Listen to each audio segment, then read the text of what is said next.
conclusions. We should await the results of the investigation. Then we have the facts, then we can draw the conclusions.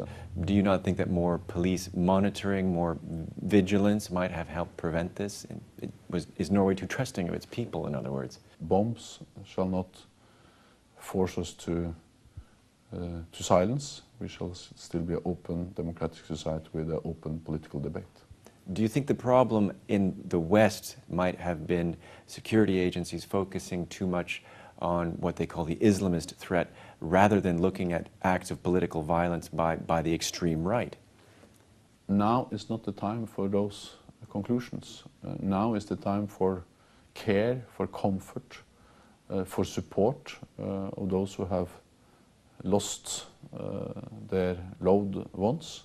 This was more than an attack on Norwegian citizens. It was an attack on people who worked closely with you, who knew you, people in your office, people in the youth movement of your Labour Party. How has this affected you personally? How are you dealing with it?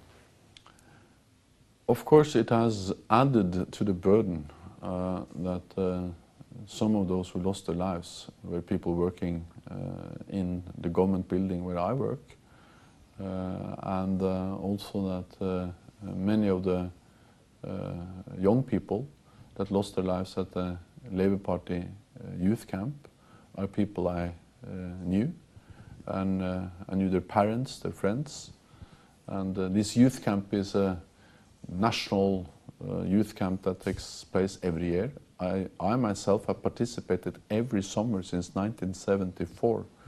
It's an important institution within the Labour movement, the Labour Party, and it's a place where generations of young politicians have learned politics, have discussed, have been educated, and it's a great expression of democracy. And now suddenly this is the place where we have seen the most brutal expression of violence in Norway since the Second World War.